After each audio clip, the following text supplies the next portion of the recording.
Let's make sure. Okie dokie. Hopefully we're coming out live. So I'm just going to give it a second for the good old internet to work its magic, I should say. So let's have a look. Let's make sure everything's coming out live and people are joining. So we're going to give it a second for people to join. Hopefully we're coming out live. Let's have a look. Let's have a look. Let's have a look.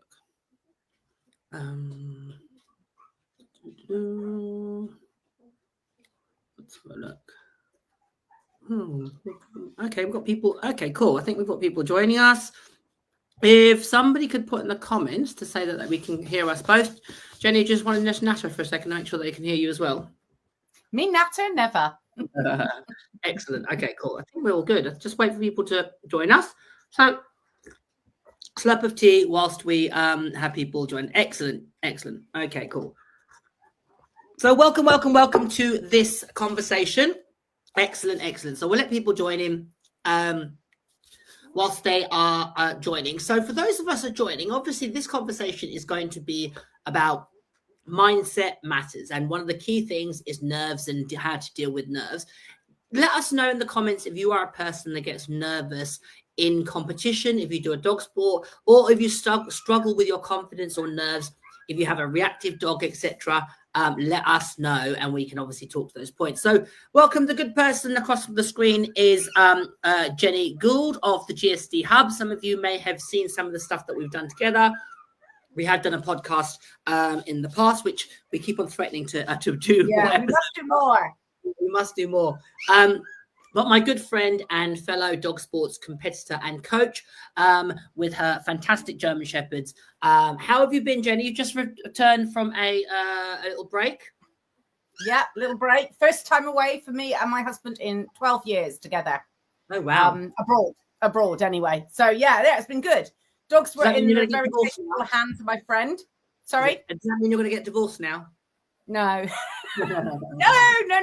We're fine. You'll keep this husband. It's only 3 days. It's only 3 days. Even I can cope with that. No, we like Dave. Dave's a good one. Dave needs a medal. God love him. So everybody says that. Yeah, I wonder why, Jenny, because we all know you. But nonetheless, so hopefully I'm going to make apologies from the get-go. You can probably hear some squawking in the background. It's not my child, who may make an entrance at some point. It's a litter of puppies. They are desperately trying to fall asleep, but they've just eaten, and they are having that little conflict with themselves about, oh, we're tired, we want to go to sleep, but we can't find the right place. It's quite amusing to watch, really, but nonetheless. So we're going to jump straight in. The conversation, Jenny and myself have had loads and loads of conversation and dialogue about what we do in our professions. We are both dog sports coaches, and we help other people with whatever aspirations that they have, whether it be, in our previous work is to have somebody just have a well-behaved pet, or it's somebody that wants to overcome a particular behavior challenge, or it's somebody that wants to compete in the world of dog sports and potentially compete at the higher level, or just have a level of success that they aspire to. And there's lots of conversations that we've had behind the scenes, and we thought we would open it up to people to share some of the thoughts that we have of overcoming nerves. And that's one of the big things that people struggle with, that ultimately deters them from achieving their success or successes in dog sports. Recently, I did a little poll where I asked people what are the things that really they found struggling or they struggled with, and nerves was a big one. So, Jenny, I'm going to open up with a big question. Do you suffer from nerves, or have you suffered from nerves? Yeah, absolutely. And it doesn't ever stop. I don't think anybody ever gets to a point where they say, I never get nervous anymore. I think what happens is we learn how to channel the nerves. And for me, it becomes adrenaline. And adrenaline can be a positive or a negative, depending on how you utilize it. But if I didn't care about what I did, if it didn't matter to me, I probably wouldn't get nervous. But it does matter. I mean, we put a lot into it with dog sports. We're out training. so much blood, sweat and tears goes into it. So of course it matters when you get to a competition. It matters what the outcome is going to be. So absolutely. Lots of people say to me, you never look nervous.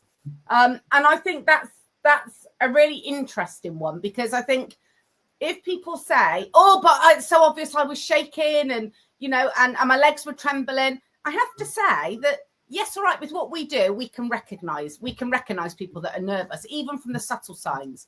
But I do feel that a lot of people feel that everybody can see how nervous they are. And actually, truth be told, unless you're actually used to coaching and teaching people who get nervous and doing any form of job that involves, you know, being able to read people, I think a lot of the time people wouldn't really notice it. And I think it becomes a big thing in somebody's head that everybody can see how nervous they are.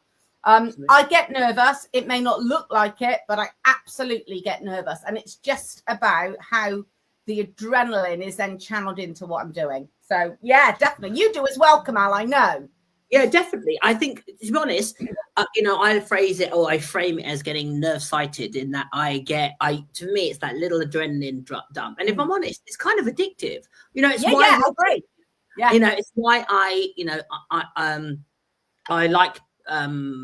like the process of not knowing something. I know that sounds a bit sadistic, but I actually quite like that little bit of apprehension. I always have. You know, it gives me an adrenaline hit where, you know, I get that little bit nervous. Definitely, I've improved. So I shared some photos on social media of when I first went qualified for Crufts, which was, you know, a few years ago now, 25 years to be precise, when I first went to Crufts. And I was absolutely petrified. And I was petrified because of the unknown. I had magnified it. And it was something that I had worked so hard to achieve and to get to that stage relatively early in my career. And I was actually really inexperienced of competing at that level. Crufts was the fourth championship class I ever worked. Was it fourth? Yeah, the fourth championship class I ever worked, because of the way it happened. My dog had qualified for ticket, and he'd only been able to do 2 tickets at the last 2 tickets of the year, which was and he happened to win one of those, which then qualified him for the subsequent Crufts in March. Well, our show season finished in the October, and the only ticket that I could work, or the championship class that I could work before Crufts, was in January. So that was 3 classes he'd worked at that level before I had to go to Crufts, which was a massive challenge for us. And I was very much a fish out of water. And definitely, I was incredibly nervous. You know, people that were around me joked about, you know, they didn't think I could ever be that white, but I definitely was on that day. But yeah, I was white as a sheet. And it was because... You wouldn't have been equipped, would you? You wouldn't have been equipped with the skills, the mental skills that you needed, because you'd gone through too quickly. Exactly. You know? Yeah, whereas if people have gone through it more slowly and with more progression and natural progression, then you can learn in bits along the way, like any skill, and you cultivate it and evolves. But to go in that quickly, it's no wonder that you've struggled with it. Because to go there's a phrase that says, to only the unfortunate few does success come early. And I think that really is a really powerful statement, because there's a process that you endure to be able to, you know, overcome your nerves and to channel that emotion that you're feeling into a given moment. And obviously, you know, X amount of years in, I certainly don't get the way I used to, which was sheer panic. It was that fight or flight response. I was panicking. Everything about my body was just saying, and my brain was saying, get me out of here, panic mode. And I just basically white knuckled it round the round. And then as soon as I got off it, it was like everything was fine again. And I was like, right, I want to get back in there and do it all again. And it was, it was, that dog in particular was a journey of self-discovery, of working through my nerves, because he definitely was a dog that bore the brunt of my nerves, and my nerves of apprehension. For me, it wasn't ever about other people. It was always about my perfection paralysis. It was like, oh, that left turn wasn't good enough. That foot placement wasn't right. He didn't do that. And I would obsess about that nuance when I was competing, when really I wasn't being intentional. I wasn't being present. I wasn't being connected. I wasn't being in the moment. I was thinking about the half a dozen things or more so. That would become my unraveling. So in your early part of your career, did you get more nervous? You know, what was the impact on your dogs? How do you think it impacted them? Mine was the other way around to yours, actually, Kamal, in that my first ever obedience dog, we did go through the classes all the way through to ticket. And looking back, I think this was probably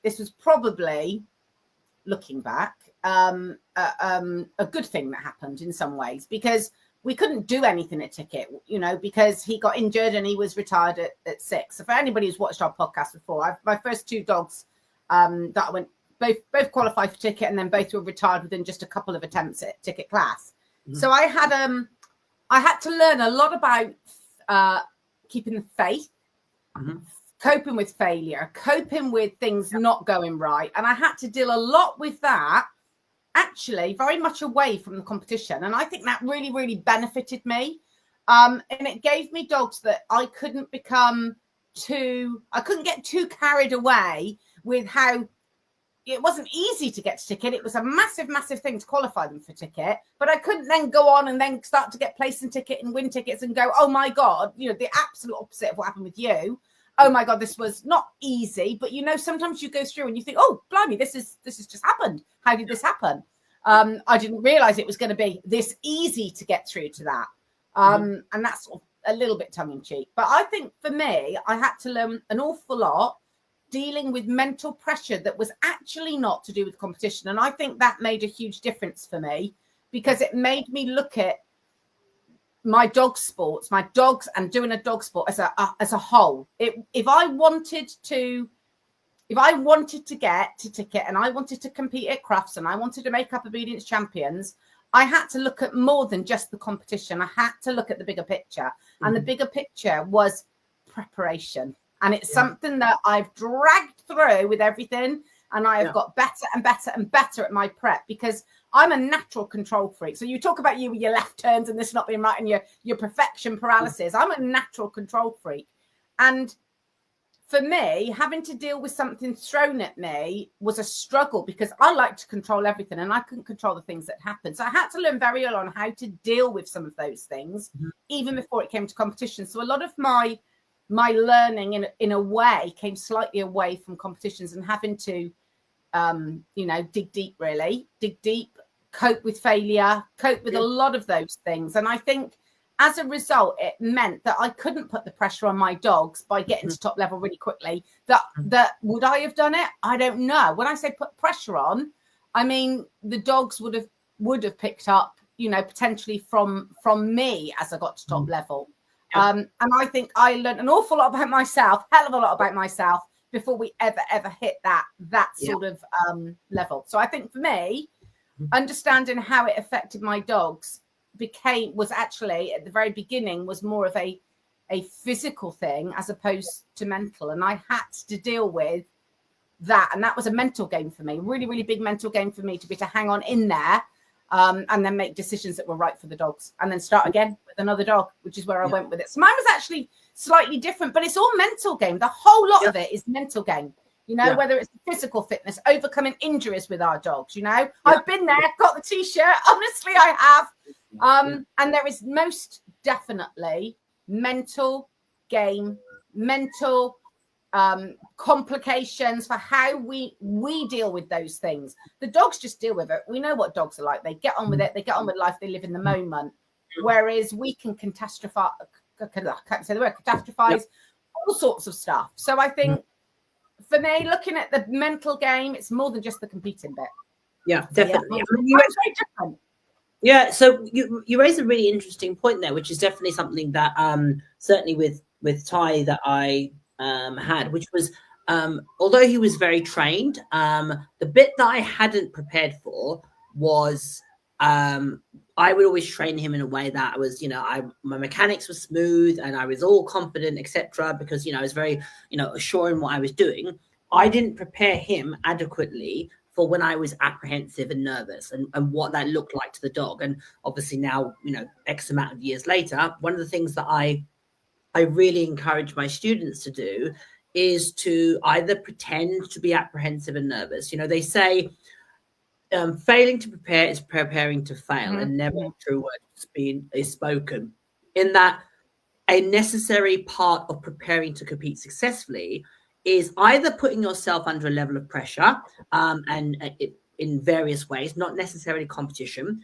The other skill to develop is actually to pretend or know the tells that you give that convey you are apprehensive and nervous, and use those as positive triggers with your dog. So a very simple thing that you can do is pretend that you're apprehensive. Look for the things that you do in your ring performance, like classic signs. Some people get fidgety, some people get a little bit panicky, some people start to overhandle, some people start to get a bit dry-mouthed or a little bit stiff and still. Whatever tells that you give to your dog in competition that convey to them you're apprehensive, act those in training and pair them with a reinforcement. Really simple thing, but often something that is overlooked. People prepare for when it all goes well. Everything's smooth. They remember their cues. They remember their footwork. They remember what they have to do. Everything's wonderful. The sun is shining, etc.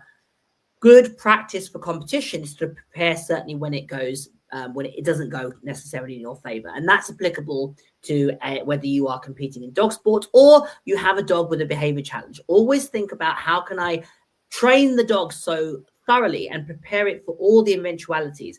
That in itself is going to give you an abundance of confidence because you've covered all the bases. And that's a really, really important takeaway there. So sorry, go on, Jenny. I agree. There's something I always recommend people do a lot of is when we know you're going to go into a ring and it's not going to go, your setup isn't going to go right. And your setup for an exercise may not go right either because you're faffing and fiddling and you're overshadowing all your cues and your dog starts to look and go, what's happening? I don't understand any of that. We sometimes do that because we're nervous. But the other thing that sometimes happens is everything's going perfectly. Then the steward wants to reset you. So the steward's let you set up and then said, oh, I'm really sorry. Can you reset here? And it absolutely flummoxes most people, lots of people and their dogs. So I always encourage my guys to train the dog to reset. So that it's not an issue. It's absolutely not an issue if you're set up and then and you've had to either reset because you were flapping and it didn't go quite according to plan, or the steward has to reset you. And I always think if you are prepared for reset, one of those things can make a huge difference. Because if you then have to reset in the ring for any reason, you can say to yourself, it's okay. I've been here. I've practiced this. And we prepare for it. It's not going to be a problem. It's not going to throw me and it's not going to throw my dog. So again, it's any of those sorts of things that can prepare you for when things go wrong. Because I totally agree with you, Kamal. I think when people go in the ring, when we go in and it all goes perfectly, and we have all had those. Yeah. And then we've also had those rounds where everything has gone tits up. Everything's gone.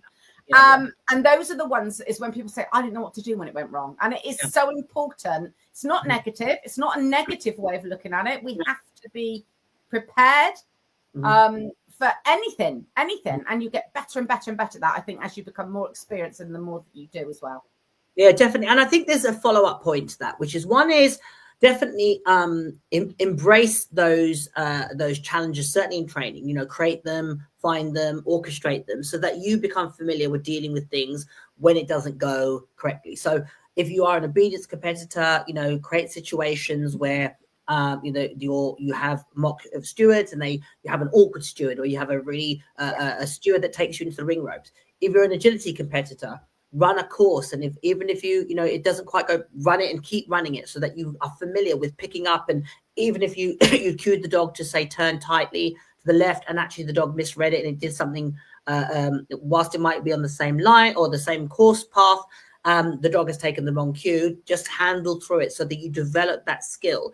If you're doing an IGP, think about what would you do if this scenario, when the dog, for example, if you're doing a run through and the dog doesn't come back over the jump after one of the retrieves, continue on, because that sort of thing, whilst you might have some points lost, it doesn't mean that you're going to be out of contention or not qualifying, or etc. So you want to try and even in training and in environments that you can, to a degree, influence, practice just almost completing it, doing it, with even if you have little wobbles. And that's something that people, certainly in my early part of my career, I would always stay in my comfort zone. Or I'd do it. If the dog went wrong, I'd correct it and I go and I then reward the dog and off I go.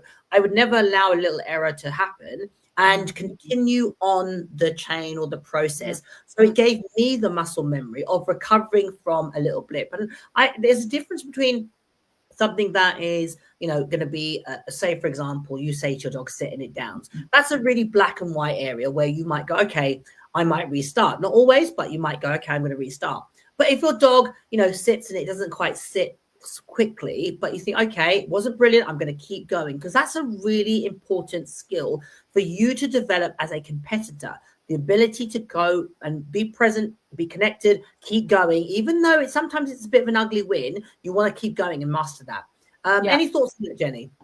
Yeah, definitely. And I think when we become so obsessed about something that went wrong at one part of the round, it then snowballs, because then we're so busy looking back at what just happened that it then snowballs into, we're not thinking about what we're doing at that moment in time, and then something else will go wrong, something else will go wrong, something else will go wrong, because we're too busy looking back at going, oh God, that was an awful right turn, that right turn was horrendous, or that position was awful.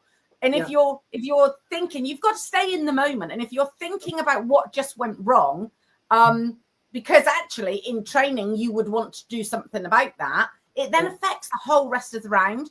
And I think the other thing, this is really from the dog's mental perspective, is if in training, when we're teaching the dog, no, I don't like that, I'm going to do something about that, whether it is a wide turn or a misposition. If we always interrupt the dog, then some dogs that are particularly sensitive, when it comes to the ring and we want to let go, I'm going to give them a mouth on a retrieve as an example. If we usually go, oh, no, whoops, you've mouthed that, let's do it again. Or it's drop the article would be another a big classic. The dog's dropped the article and we've gone, oh dear, let's restart that because you dropped it. Then what happens is in the ring, so we talk about us not being able to cope with it going wrong. The dog will then go, oh dear, I've dropped the article. That means she's going to come and get it and restart it. Then you've got a dog that drops the article and then looks at you in the ring.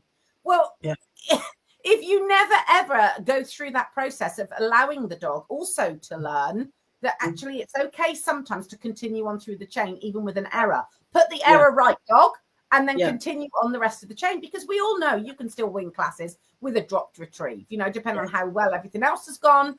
There's no point throwing the baby out with the bathwater. And I think this is the problem sometimes, is it affects us when we are worried about those little things that have gone wrong and we keep thinking about them. But it can also worry the dog if we are that particular in our training and then it comes to a competition and the dog goes, oh no, might as well stop, because I know now I've done that, this is going to happen. And I think that's the other thing to consider about how whether it's competition and training, we need to prepare. It's another preparation for competition, is that sometimes we've got to let those things go, because we sure as hell need to let them go in competition. There is never going to be the perfect round. I mean, I know you occasionally get, IGP, you will get hundreds occasionally, that sort of stuff. But, very, very rarely do we ever have the perfect round. And, certainly I never consider my rounds perfect. And even if you got 100 IGP, or you got, a clear round in obedience, or, even if you've got a clear run in agility, there's going to be things as a trainer that you're going to see and you're going to be aware of. And it's always battling those two personas, the dog trainer in you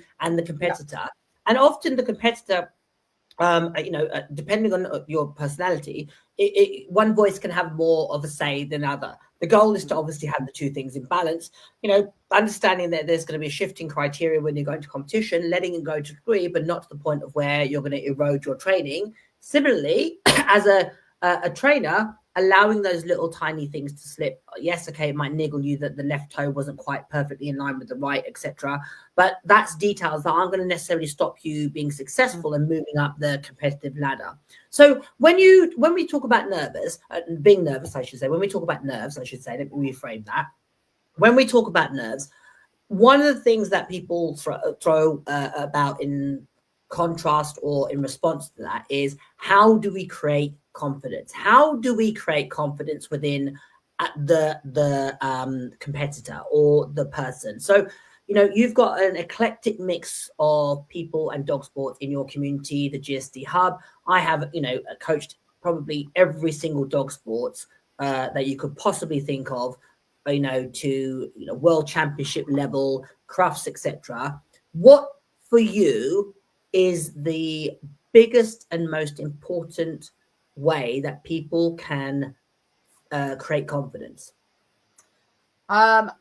There's several top ones, but I would say for me that my recommendation is always for people to understand that it won't always be perfect, and that's okay. And that's not to say, oh, it doesn't matter if it all goes wrong all the time, as long as you can find, you know, something positive in it. Oh, that's okay. No, I'm not going there. I'm not saying that it's okay that things keep going wrong all the time. What I say to all of mine is, it's fine. Things will go wrong. You learn from it for next time. But accept, I think a lot of people struggle to accept that things have gone wrong or not as we would have liked.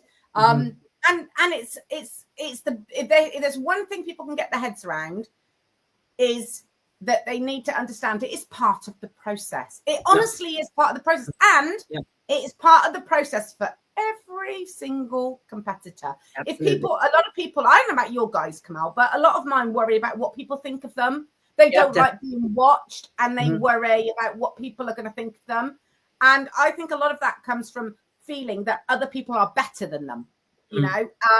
And I think what happens is what they don't realize is those people that they think are better than them also goes through the moments where it all goes wrong, where it all goes, you know, or goes out the window. All the training goes out the window. Dogs are dogs at the end of the day. We're not just dealing with us. We're dealing with the dog at the end of the lead. And I think it's understanding in first place that it is part of the process. It's part of the process that things won't always go okay, go well. And that's fine. That's fine. It's just about learning about what went wrong and moving on from there. Preparation's key for me, though. I have to say, preparation every step of the way.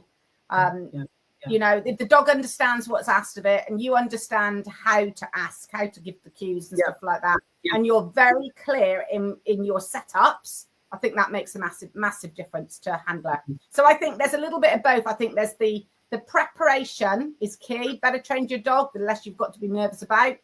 But also it's understanding that it's absolutely fine if things don't go perfect, because they won't always go perfect. Same for all of us.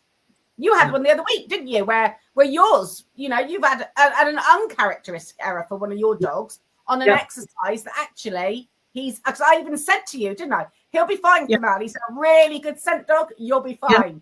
And subtle, not that day. Not when it was really needed. Not that day. Yeah, and that is, I mean, I shared this on, I shared this on social media because obviously, you know, I think there's a couple of things to that point. So I shared it on social media because that's the process of dog sports. You know, it's to share your successes and is fantastic, and that's brilliant, you know, but it's okay to say, do you know what? It went a bit left. And that's the part and parcel of it. It is our response to those moments that are critical. So for me, the key things for confidence is exactly that. Having what I call bounce back ability, the ability to recover when you have a knock, because the process of dog sports and embarking on this journey, whether you do obedience, agility, IGP, working trials, heel to music, field trial, rally-o, it does not matter. The process is the same. And it's normally attached to our stuff. You know, it's a process of self-discovery. Our past stuff is going to come bubbling to the fore, our insecurities, our belief systems, and so forth. It's all going to come bubbling up, and it's going to be put on that little four-legged creature's shoulders. And we have to first, look at it as it is. We're not bringing about world peace. We're only dog training. That's the first thing. Look at it for what it is. When you look at some of the incredible things that people do in this world, dog sports isn't necessarily something that's going to, be comparative Set the to world on fire. Yeah, exactly. To saving somebody's life. Somebody shared it, funny enough, on social media about an agility competitor in Ukraine and how, at the moment, obviously with what they've got going over there, how she had to, she was doing an agility. She said, I want some lightness in this time of darkness, and how she was using agility to keep her spirits up. And you think, wow, to have that level of mental strength in something that's so challenging. To me, that was a real poignant thing to read just before we did this conversation. So one is making sure that you see it for what it is. We all, as long as you're healthy, the dog's healthy, etc. But in the same vein, there is nothing wrong with saying, do you know what, this is really important to me. I really want to do well at this particular endeavor. I've got a goal, and it's normal to get emotionally connected to that goal. To when it doesn't happen, don't get me wrong. I was absolutely gutted. Yeah. And I allowed myself to feel that emotion of feeling disappointment, feeling that I had, let the dog down, that I hadn't, covered the bases. I thought in hindsight, I could have done 100 things differently. I'd let my bowel down. I felt a great sense of like, oh, for God's sake, I was so close. And yet I allowed myself to feel all those things. And then I allowed myself a grace of an hour or so. And then went, okay, that's done now. It's in the past. And that's the important bit, isn't it? That's the important bit, is to be able to, it's not wrong to get it out of your system. It's not wrong to say, oh my God, like you said, to be disappointed. It's not wrong. Yeah. It's normal. It's a human emotion, and it's absolutely normal. But to wallow in that for the next 3 months, well, that's the bit that we really need to change. We need to be able to do it and then move on.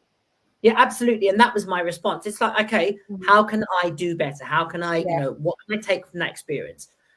So that's really critical. Another thing that I think is really, really important about confidence, and I say this all the time to my students and the people that I coach, is beware of the words that you use to talk about yourself or your dog. I'm a big one that doesn't believe in labels on people or their dogs, because labels limit us. They put you in a box, and the label might be the breed. Oh, it's a German Shepherd, it can't do this. Or it's a blah, blah, blah. It's a Beagle, it can't do that. Or, it's a rescue dog, or it's got this challenge, but it's a reactive dog. And again, I've got an online course called Relabeling Reactivity to talk to that point of it. Labels put us in boxes. So be mindful of the words that you talk to yourself. Those words can be sometimes, again, deeply rooted. They may have been things that you've been told about yourself in the past.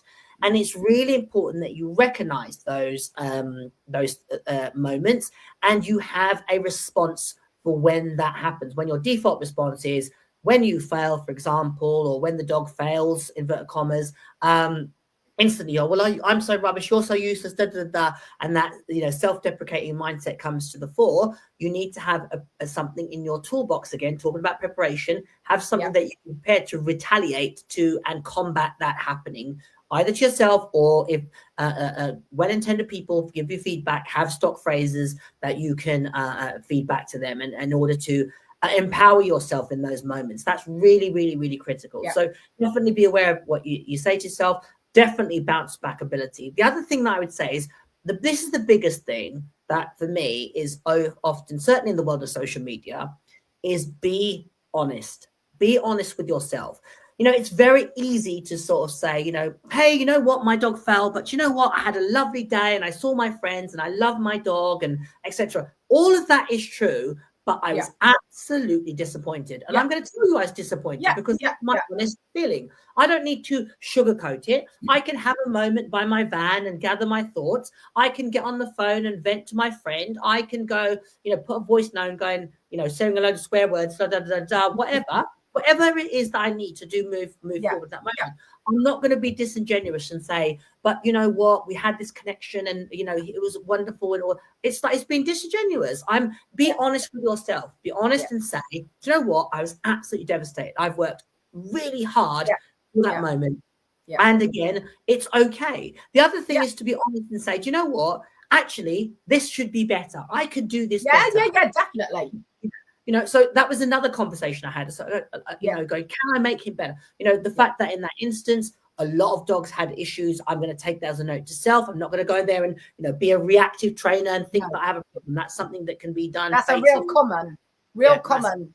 But my dog did this in the ring. And I always say, if your dog's done it as a one-off, everything needs to evolve. All of your dog's training needs to evolve as you go through the classes. Yeah. But just because it did something once in the ring, doesn't mean you need to go off and train that one thing. Does the dog normally do it 8 out of 10 times as well as they need to. They're going off and reacting to what happened. I think is what often digs bigger holes. Definitely. Bigger holes. It makes a problem that you actually didn't have. So that's a really, really important thing, you know, and that's where the art of competing is. I say this to people I coach, you know, when they say, oh, he did this at the weekend, they're well, do you have a problem with that exercise or that? Exactly. Okay, so let's make a note of it, but let's not jump on the bandwagon, because you're gonna something that was an insignificant. Next thing you know, it's gonna be a big problem, and then what was an issue now? What wasn't? Yeah, it's gonna be dug into a big hole. Absolutely. Absolutely. And you know, when you're talking about different dogs, don't you, Kamal? Do you have different dogs that you have to? Some of your dogs are more responsive to your handling than others. Yeah, definitely. I mean, I think, you know, having a lot of different dogs and having done a lot of different sports, you do learn that some dogs respond differently. So I would say I've had dogs that when I get that nerve-sighted mindset, they actually come up and get high from it. Yeah. So then that actually, you know, can be as challenging to deal with as the dog that shuts down and it goes into itself. I've had both ends of the spectrum, as I know you have as well. And the key thing is to, again, it all is about being able to channel and utilize those feelings, those emotions as superpowers. And that's what definitely I encourage my students to do. I coach my students to do. I work on myself, and that's been, again, a journey of self-discovery that started very early in my career. And now, you know, I love competing now, certainly at a higher level of competition. I really get that buzz. I love, you know, the preparation, I build up. I love, it's, you know, I love all that goes in it, the highs, the lows, the dramas of it all. I absolutely love it, you know, and I think that having that again, that was an acquired skill. You know, I had to, you know, for me it was about mastering my anxieties. It was about learning to control my mind. And the ironic thing, when I made Tie Up, who was my first champion, it was I had visualized in my mind that I was going to win the ticket at a certain show. And I had a 6-week plan that I worked backwards down to, there had been a lot of things that had gone before that, but I literally wrote an instruction manual to myself, 6 weeks off of what I was going to do with his fitness, his exercise, his training, myself, etc. And each week I would follow that process. And it sounds like me. And the day before, my plan was do a training round with him. No, sorry, it was compete with the dog. It was in open sea, so I said compete with the dog. And I did that because I said give yourself. The reason I said that was put the round together the day before. Give yourself the confidence at that venue. You know he can do it here. He'll do it anyway. So, and when I got there, I was going to actually change my plan. I was thinking, oh no, don't do that. Do a training round. And I'd done training rounds in preparation beforehand, so I knew that this was part of my training plan or my plan. And I went to my car, looked at my notes. I can remember sitting in my Ford van, looked at my notes, and my notes said to do the test, and that's exactly what I did. And the next day he went and worked. Probably went like it was one of those rounds that everything just goes in your favor. And I remember going into descent. I had my instructions what to do. I went to ringside because, again, you're going to get people giving you feedback and guidance with best intentions. You want help, etc. I remember putting my, it would have been my iPod probably back then, with my headphones in my ears, blinking it out, goggles on, knew what I had to do, did it, and it all came together. But that was a accumulation of a lot of self-discovery journey of overcoming, because I had said for the longest time my nerves was his undoing. And knowing how to work through that has been the gift. The irony is it was a gift, because now I help other people do that. I know what they're feeling. I know how important it is to them. I know that when they, that self-doubt, that, self-deprecating mindset, that anxiety, that all the stuff, I've been there, done it, and got the t-shirt, and being able to come through it. How about yourself, Jenny? At the moment, when you go into competition, what is going through your mind then as you compete? I'm always a big believer in getting myself together before I go in. Mm-hmm. So I won't get involved in chatting to other people. As naturally social as I am, if I'm in competing mode, I'm very much, I like to go into my own little world with me and the dog. Even if I used to do a lot of it before I left my vehicle. So a lot of sitting in my vehicle and working through, just thinking through what my cues were going to be. I'd have myself a little checklist before I go in, as to thinking about how I'm going to get from A to B. You know, the things that we all think in training comes naturally, and it does come naturally. But as soon as nerves start to play a part, everything starts to go a little bit wrong if you've not got them clear in your head. So I know with a couple of mine, I've said to them that they do their setups in the ring, no problem, in training when there's no pressure.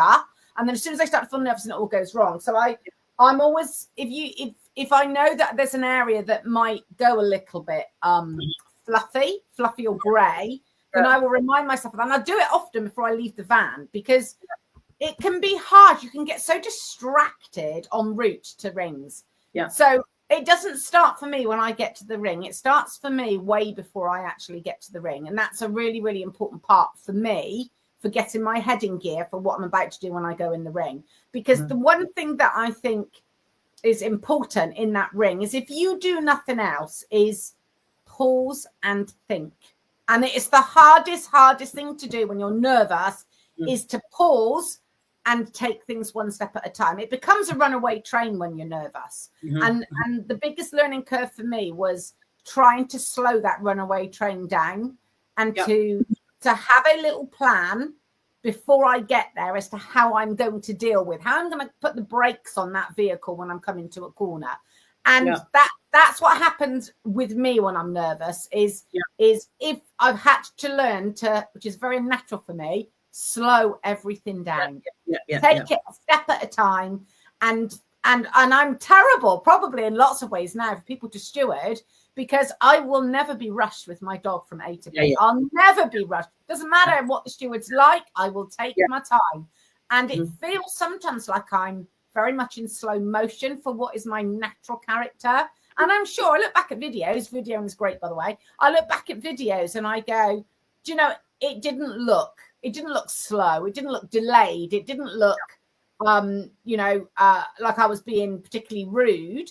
But you could feel that way if you let yourself. But to me, it's about me, my dog, and me thinking about everything before I do it, as opposed to just reacting. It's about being in the moment. A bit like we said earlier about something goes wrong and all you do in your head is think back to what's just gone wrong, not think about what you're about to do. So I always, I don't, it sounds awful, but I don't really want anything to do with anybody before I compete. And as I said, I'm very social, but if I'm competing and somebody came to talk to me in that time, I would say, I'm sorry, I'm just about to go and go in the ring. I'm about to go and compete. And I have to say, I don't know about what you find, Kamal, but I find the majority of people are really understanding of that, because they are in this with us. And I think as soon as you say, oh, I'm sorry, but I've got to go and I'm just got to go and compete the dog, or I'm just about to go in, most people, oh, I'm sorry, and they'll move away and leave you alone. So I think that's the power of how words, isn't it? Knowing how to, you don't have to be rude or competitive. You can just say, oh, I'll come. I mean, I had it literally the other week, and I said, oh, somebody wanted to speak to me about a judging appointment, and I said, oh, I'm just about to go and look at the dog. I'll catch you afterwards. And they were absolutely fine. And I think that's the thing for people to remember, is everybody in the sport that you're in, the judges and the stewards, they know what it's like. They've been there. They are there on a regular basis. So they don't, it sounds awful, don't put them on the pedestal on that day, because they're just normal competitors just like we are. And I think this is slightly different off track, but something that really helps a lot of people that I speak to is I encourage them to go and steward or scoreboard. Go and do something. Go and help at a show or a trial, because you get to see up close and personal that everybody struggles with nerves. Or, you know, even if you don't say there they are somebody who seems to cover it really well, their dogs go wrong. Their dogs mess up. It doesn't always go right for everybody. And it is so good for I think, competitors, especially those at the lower levels, especially, to see that it's the same for everybody. It absolutely is. But for me, biggest thing for me is I take time on my own to get my head in gear before I even get my dog out that van. Because once that dog's out the van, I'm then having to concentrate on my dog and not just on me. So I always take time for just me before the dog even comes out of the vehicle. So that's a big. I think that's a really good one, and I think there's a couple of really good points there. So anybody that is struggling with confidence or nerves or apprehension, there is some simple and effective things that you can do practically to help overcome that. One is obviously preparation. Be prepared. Practically be prepared. Get your clothing out the night before, pack your vehicle, etc. Whatever it is, make sure you've got your training gear in there, whatever you need for that particular event. Make sure that you've got it there in a location where it's accessible. That's a practical, simple thing that you can do. Secondly, is give yourself that the tools verbally to communicate when you are in that competitive mode. Have some stock phrases that you can go to. I'll get back to you. I'm just going to go and compete. Thank you. Just give me 5 minutes. I'm just going to do my round. Whatever the case may be, things that you can go to deflect people with good intentions that might interrupt that connection and togetherness that you are feeling. Another simple, practical thing that you can do is isolate yourself, for a period of time just before. Have that quiet time where you can gather your thoughts, remember your cues, check your equipment, your footwear, etc., so that you know that you're in the best possible shape to perform in that competition, and things that you could just do a quick little checking within yourself. Make sure that you remember all your cues, etc. That little quiet time beforehand, really, really important. If you are a person that struggles remembering, get a little notebook or on your phone, or even a post-it note. Put it in somewhere prominent in your vehicle, however you're getting to the competition, and do a little checklist that you can go through. And that might be, depending if you're working multiple dogs in different sports, it might be specific. So if need be, have a color for a specific dog, or have in a different, on your phone, app. You can get loads of fantastic apps that you can use to store information specifically so that you can pull it up, etc. Another thing that you can do when you do feel yourself getting nervous and apprehensive is to be aware of the physical changes. And one of the things that we start to do is get a little bit shorter in our breath. So box breathing, 4 in, hold for 4, exhale for 4, and repeat that process so that it just regulates your body, gets you to your mind to stop going to orbit and brings it back to ground zero, and just starts to have you be more functioning and present for what's about to take place. Connecting with yourself. Okay, I've got my right shoes on, I've got my jacket on, my treats are out my pockets, etc., whatever the case may be. Those simple little things that you can do that just help your mind get back to the ground zero, and therefore you can perform at your best. So simple, practical things that you can do. So there are some questions coming up, and there was questions that people had beforehand, and I'm just going to have a look at those before we draw things to a close. So Susan Ward asked, I have a question which cropped up on the weekend, of course I did with you, how to move from old beliefs. This is a really good question. How do you move from old beliefs linked to past dogs and experiences and open up the possibility of what could be when you have a dog with the potential to do well? Any thoughts on that one? That's a really good question. How do you move from old beliefs linked to past dogs' experiences and open up the possibilities of what you could do? Sorry, what could be when you have a dog with the potential to do well? So I will share a conversation I had with a competitor recently. Not actually somebody that I coach, but somebody that's on the circuit. And she's been competing for a very long time. And we were talking about the current dog that she's having that had some near misses. And she was basically saying that, she didn't think that she was, she'd ever win a ticket, and etc. She does obedience. And she was just sharing her frustrations and, it's never going to happen, and so forth and so forth.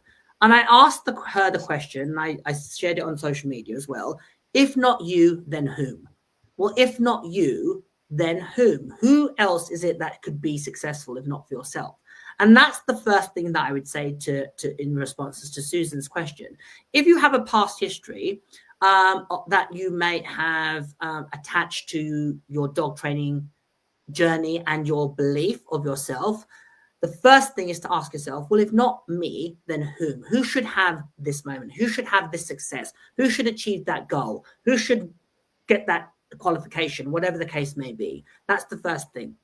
Second thing is to be aware that dogs don't look at the past. They are very much about the present. So your dog doesn't know about the dogs of old. They know about your experience, your connection with them, the training that you've put in, etc., etc. And the third thing I would say to that point about, a dog with potential, put that aside and just focus on the process. Is often you can hear that, you see dogs that have incredible amounts of potential and you can hear the rumblings of expectation and pressure. Yeah. And the key thing is to just, Jenny will attest to this, run your own race. Do the work, put the mileage in, cover all the bases, do the preparation, and let the chips fall where they fall. Because when you look back, you want to say to yourself, I gave it my best attempt. And that is all that we can ever do. Any thoughts on that one? The thing I'd add to that, and this is from a very emotional perspective, is don't waste time with your current dog by going backwards to your other dogs. Because you've got a new being there that has a new journey attached to it, and you want to involve yourself in that and everything that comes with that, without the constant comparisons. What's that other one? Comparison is the thief of joy, and it absolutely is when it comes to dog training. Because I can honestly say every single dog I've had has been, you learn from every single dog. It's been a different journey with every single dog, and all mine are related, but they're still different. And I still have a different journey with each dog because I'm at a different point each time I have that dog as well. So I've changed each time I've had a new dog. So I've evolved and then I have a new dog. And I would honestly say if from your practical tips, but I would always say, and I come often from an emotional relationship perspective, it's really important to me because I believe that's what dog sports are about. The biggest buzz for me is the relationship stuff. And I want to make sure that I make the most of that. And I don't want to waste time by thinking back to my other one. So embrace who you've got in front of you. It's why I sit back and don't do a lot with my pups when they're tiny. I'm like, let's go back to this run your own race. I want to see who my puppy is. I want to see who this character in front of me is. I don't want to go in and start masking everything by starting to do training. I want to enjoy them for who they are and who they are at that moment in time. Because it doesn't last long enough. It does not last long enough having these dogs. So if there's, if that helps at all. Yeah, definitely. And further to that, I mean, I definitely had the experience years ago where I had fallen foul to that, where I'd had 2 dogs that I'd lost, unfortunately, young. And I very much impulsively went out and got 2 other dogs. And I was definitely in the mindset of comparing, 2 dogs. So, well, so-and-so wouldn't have that and so-and-so wouldn't do that. And this dog isn't that one. And I was definitely... And the irony was I wasn't seeing the brilliance that was in front of me. Absolutely. A very close friend to say, essentially in a quite a harsh way, in a quite an honest way, they're gone. We can't undo what they are, but you're not going to see the brilliance of these dogs until you should move forward. There's a great book called Where Did You I've got to think of it now, the title. Where Did You Put My Cheese, I think is the books. But it really talks about dealing with that side of things, where being connected, not looking backwards, moving forwards, and being, and forget the whole potential bit. Just enjoy the process. Yeah. That's a really good point. Okay, next question. So, this is from Suz Sewell. So, what happens if you feel you have a pretty balanced mindset, but you realize you mustn't because you get impacted by people in a group or class situation who identify as nervous, lacking in self-belief, and lacking in confidence? How do you remain optimistic and supportive without enabling individuals who have strong attachment to these parts of their personality? How do you encourage them to work on their mindset while protecting your own? That's a great question. That's one that we deal with essentially in our job, isn't it? Really, how do? Kamal, sorry. Can you rephrase that? I don't understand it. You're reading it. It's easier for you to read it. Okay. So what happens if you feel a pretty balanced mindset, but you realize you mustn't because you get impacted? You get impacted by people who identify as nervous, lacking in confidence and self-belief. Okay, so being around other people that are nervous all the time. Got you. How do you remain optimistic and supportive without enabling individuals who have strong attachment to these parts of their personality? How do you encourage them to work on their own mindset while protecting your own? Okay, really good question. Really, really good question. I would say to start off with is you have to get a little bit selfish. Mm-hmm. I honestly would say sometimes you've got to be a bit selfish, and that might be. That doesn't mean you don't spend time with those people. I don't mean that. But if you're competing, if you're particularly competing that day, you need to try to find space for yourself, because the one thing, I've had this with one of my guys actually. She's the sweetest person going. She actually does struggle with her own nerves, and yet she really likes to help other people. Yeah. And we had to have quite a strong conversation where I actually did say to her, because she'd then come away and then feel she'd let her dog down. So she was trying to help this person, but she let her own dog down, and so on. And I said to her, you have to become a little bit selfish when you're at a show, and you have to put your dog first. And for me, if you feel that you're going to be affected by somebody else, then just ensure that you keep some time for yourself at the show. So you keep yourself to yourself for some part of the show, because I think if you're constantly surrounded by people who need a lot of support, let's say support, then you'll end up with very little left for yourself. And it doesn't mean you can't keep that in its own box. You can't. There's nothing to stop you from being with those people and helping them when you haven't got your dog with you, and then finding time where you go off and you do it on your own, or you have somebody with you who's slightly more positive. And it is a blooming good question, because I think this is something that so many people get involved in through wanting to be helpful with their friends, or the people that they know, or the people that they want to support. And I encourage my groups to all support each other. Yep. But sometimes you've just got to take a step away to do right by your own dog. And I think that's the thing to try and remember is the good thing is this lady's already aware that actually it can affect. So she's already aware, and that's a really, really good starting point. Because if you're not aware it's affecting you, that's a different conversation, really. But if she's already aware that it could affect her, then I think some people will drain you. There are people that will definitely drain you, and I think you can still help those people, but you also need to make sure that you then give yourself some time away so that you can concentrate on you and your dog, so you can then shut that off and then move into your own space, shut that off, move back to helping. So keep it in boxes. Yeah, I think that's really, really good advice. The other thing I'd say to that is, as a coach, as a sort of community leader, I create a culture of support where I want people to feel that they can share their ups and their downs. So having a community around them to uplift them and to support them is a massive, massive part, certainly of my philosophy to teaching and coaching. In the same vein, it's really important that the individual takes responsibility for their mindset, their mental health, etc. And that means by protecting it, so be mindful of the energy that you let into your bubble, so to speak. Certainly, as I've got friends that I'm really, really close to that have a glass half full mentality, and that's absolutely fine. But I just don't get in. I don't. When I'm in competing mode, I probably wouldn't hang around with them in that context. Absolutely. But I'll put the world to right. We'll have a cup of tea. We'll hang out and we'll, talk about whatever, etc. And I can, spend time with them. But in a competing entity, I just create that little bit of line. There's nothing. The thing is, the misconception is that you can't do both things. Of course you can. Yeah. And be there for them when they need me, to be a safe space. Yeah.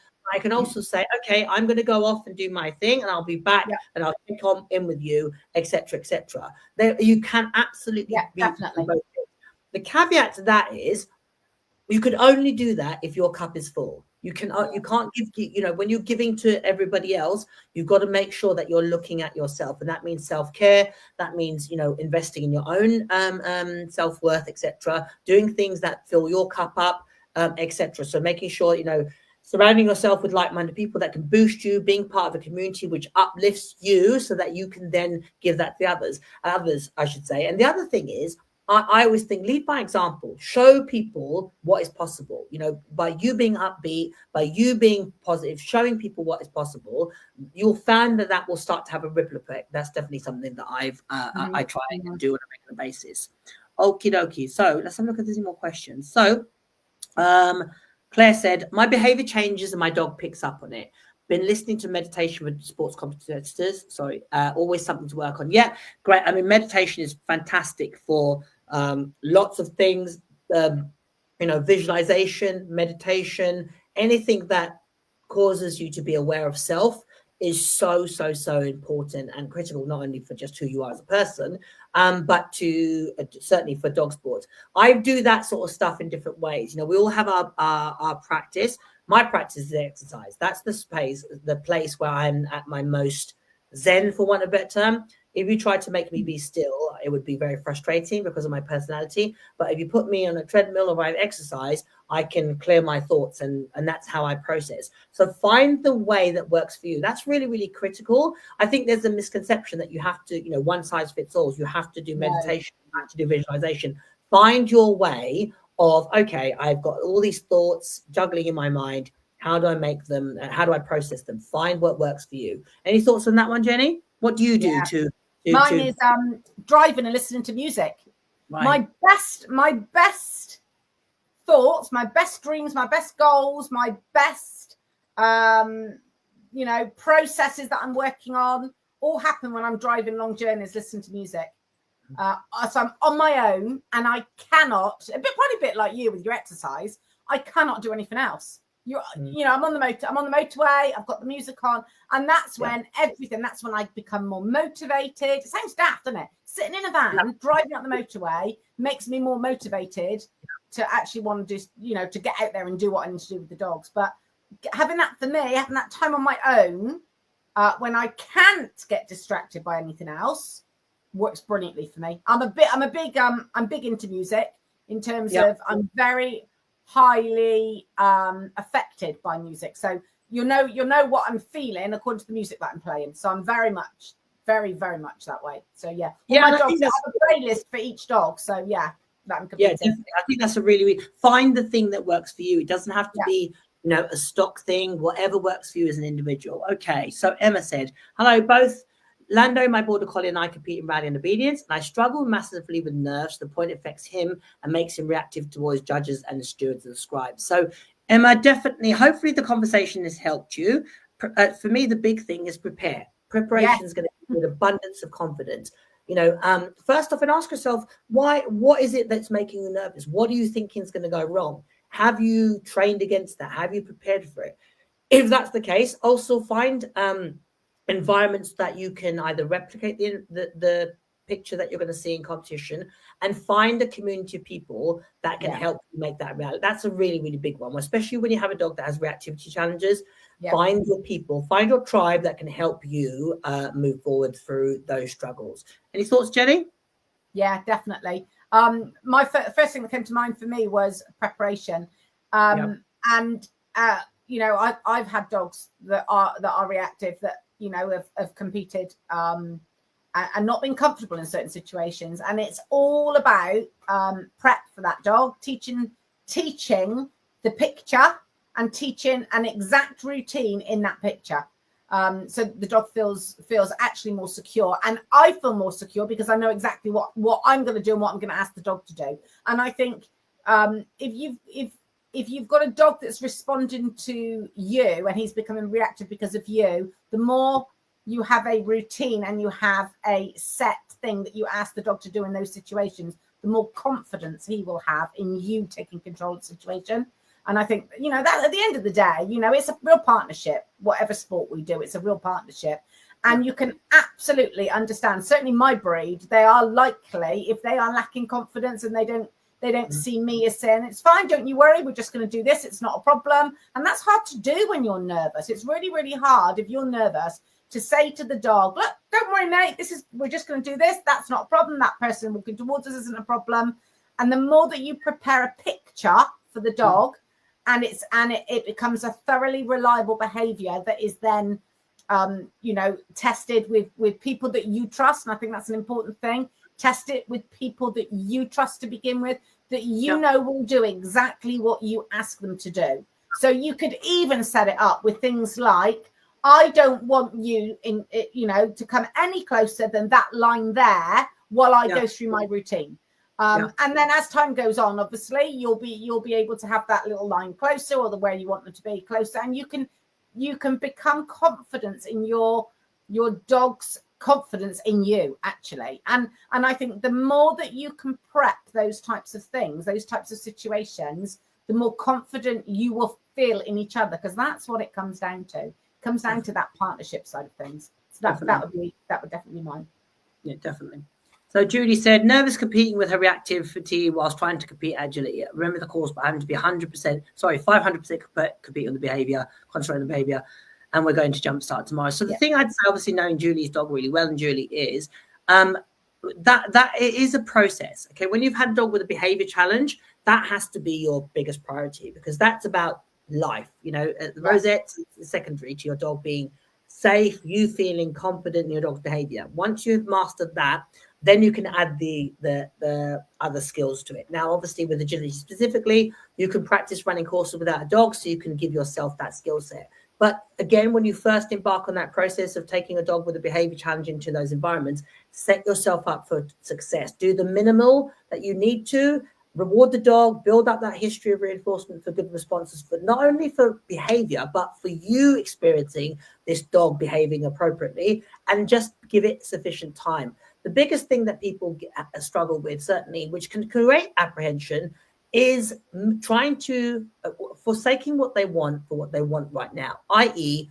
putting their dog in early, over competing it, over facing it, then something goes wrong, and then that shatters their confidence, and then they got on this downward spiral of dejection. For me, I would always over prepare my dogs, and I'd rather hold them back before I felt they were ready. So that gives me confidence, knowing, do you know what, I've done everything. Totally agree. And now it's down to agree. Yeah. So let's have a look at it. So Monique said, how do you handle the nerves for the big shows? I've got problems with my mood ring dog at a normal show, and I have a national coming up. So big events, Jenny, how do you handle the nerves of big events? I do a lot of prep. Again, this is a surprise. Out in different environments. So I'll go to quite a lot of alien environments that are different for both of us. And then I feel that if whenever I go to the big events, whenever I've gone, I don't know, Crufts Championships, I always say, I want to know that I have prepared my dog for this in every way, shape, or form that I possibly could. And then I go, whatever happens on the day is going to happen on the day. You can't change it once you get to that point. You can only change in the run up to it. On the day, it's too late to do anything. It's too late. I'm not saying you can't prepare in terms of having to think about being with, on your own, getting your dog focused on you, all those things, of course. But the thing that I think really helps is, for me, the pressure is the build up. The pressure is not really on the day. The day is about having my routine and saying, it's okay, I've done all the hard work. I've done everything that I needed to do for this. It's now just about going through my routine, and what will be, will be. Because I think by the time you get there on the day, the last thing you need is then pressure on the day. What you actually need is to go, well, I've done it all. I put in everything that I can. I could not have done any more to prepare us for this. And so I do lots of going out to different venues and that sort of stuff for me with my dogs. And because I think sometimes with the big events, we can make it into such a big deal that we create pressure. It creates pressure. And I think that is part of the problem with the big events. So, I love the big events, and I love preparing for the big events. But I think the pressure of the big events is in advance. That's where your work needs to go. Once you get to the day itself, you've already done you've already done what you need to do by then, and then it's in the lap of the gods. Yeah, and just on that note, so Jenny's last dog that she competed in Crufts with, he was a dog that actually was very environmental, and he was very aware of things within the environment, people, etc. And Jenny did a lot of preparation, taking him to shopping centres, taking him to boot fairs, etc. Amusement parks, to prepare him for Crufts. And that started, again, months, if not years before he was in that situation, to create sufficient bubble wrap around the dog's temperament to get him through that. And ironically, he was phenomenal at Crufts. But and he took it all in his stride. But that it also took a bit of management at the event as well, understanding that it was going to be a dog that wanted to sit on the benches all day. So really looking into that and preparing a dog. The biggest thing that I say to people when they're preparing for big events, and I've had students go to, as I said, numerous major world championships in multiple sports and national championships, is to first do your due diligence on what that event looks like. I literally, with one of my students, I remember years ago, who had a giant schnauzer that she took to the world championships. I said, right, get up the venue that you're going to. Let's have a look at what venue it is. Let's go and use the internet which is the beauty of these things, to look at the venue and look at what it looks like, so you can start to visualize yourself there. Where you're gonna, what's local to exercise the dog, what's local, where you're gonna stay, planning your route. All that stuff helped alleviate the tension on the day, so that then she knew there was no eventuality that she hadn't covered. So that meant she could focus on the job at hand, and the dog hopefully will take it on his stride. Again, preparation is key. The more preparation that you do, the more confidence that you're going to have. So hopefully that gives you some ideas. So Julie said, this is a long one. So I struggle with balancing Dusty's reactivity with the actual competing and agility, even though we're at the lowest level.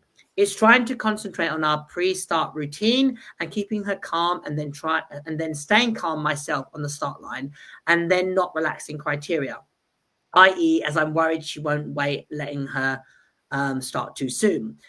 And knowing it's a miracle we're even there, given all that we've been through, doesn't stop the enemy wanting to do well, i.e. not getting eliminated. And I think that the thing to say to that point is that is something that we all will face in our own versions, i.e. balancing what we want for what we want right now. Obviously there's no shame in saying, you know what, I want to win, I want to do well. Why would you not? We all do that, but it's also knowing where you are in your journey, where you are in your process. Jenny's got young dogs in competing at the moment. And, one of them just went in and she did incredibly well. She won her first couple of competitions. Jenny knows that the dog's now not ready to move on to the next leg, so she pulls back. And it's, again, running your own race and looking at, she made little baby errors. She made, she was very juvenile. None of it obviously was a major thing, but things that you think, okay, this is going in the right direction. We're not finished yet. There's a lot of work to be done. And it's looking at the dog at the moment, in the moment of knowing, that you've got to think of the bigger picture constantly. So that would be definitely my take on it. So Nikki asked, is this going to be recorded? Where can we find it? Yes, it will be recorded.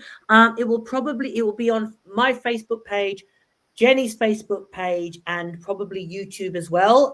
So it will be available, and obviously feel free to share this. If this can help somebody that a friend, again, if you're in a community, feel free to share this as wherever you want, to give people ideas, tools, and help them overcome their nerves and apprehension. So a couple more questions, and then we're going to go over. I show and start an obedience rally too. Is there a way to calm an overexcited dog that led to excited base for activity as nervous? It will continue, especially in breed showing, but dog seems fine in obedient shows. So for me, the big thing is being really honest with yourself and asking yourself, what is the triggers in that environment that isn't happening in another? So is there a lack of understanding? Is the picture the problem? Is it in breed showing, I think you mentioned in breed showing, is it the dog, people coming to the dog's personal space? There's loads of things for me that I'd want to unpack to be able to form a plan and hopefully a solution. So first thing is ask yourself the questions. What do you think is causing the challenges? In terms of the dog being over-aroused, that's a bit of a rabbit hole to go, because there could be so many reasons. But the first thing is to identify the core driving force. And most people, on some subconscious level, they probably have a feeling of what it is, and trust your instinct would be my other thing. Any thoughts on that, Jenny? Yeah. I mean, over arousal, I know I deal with quite a lot of that with one of my young dogs at the moment. And there's so many reasons why she can be over aroused. And what I would do in one circumstance would be different to what I would do in another, according to what's creating it. So I would do some situations I would scatter feed. But if it's because there's something that's as Kamal said, getting too close to your dog in the way that the people are approaching in breed show, and they often come from the front, don't they? Whereas in obedience shows, you won't often find, apart from them being stood at the beginning when you walk into the ring, you don't often find them stood directly in front of your dog. Whereas the approach is very different. So it really depends on what absolutely minute difference there is in everything. So look at the subtle differences and work out from there. So yeah, I agree with Kamal really on that one. And you need to look a little bit closer into what's going on, as opposed to it necessarily just being a case of he's fine in that one, but not in that situation. How do I deal with it? Look at why he's different. Yeah, perfect. There's lots of situations dogs don't cope with in one way, but they'll cope in a similar situation. But there are differences. It can be so subtle. Yeah. And Vanda's point was that's the best advice, Kamal, Jenny, Kamal. Let it go on the day. That's a light bulb. Absolutely. Don't hold these things. Move forward. You know, allow yourself the grace of going, do you know what? I'm really disappointed. I'm frustrated. Yeah, it's okay. It's okay to do it. Yeah. Okay, that's us done. So hopefully this conversation's been helpful. As I said, if you've enjoyed it, share your comments, or if you have any follow-up questions, by all means ask and we will pick them up. Feel free to let people know about this conversation if you think it will benefit them. We've got plenty more coming over the next couple of weeks, so watch this space. Thank you for your questions. They've been fantastic. It always makes this really, really interesting to do. From myself, from Jenny, thank you very much for joining us. I wish you all the best. And as I said, lots more to come. So we're looking forward to sharing that with you. See you all later. See you soon. Bye.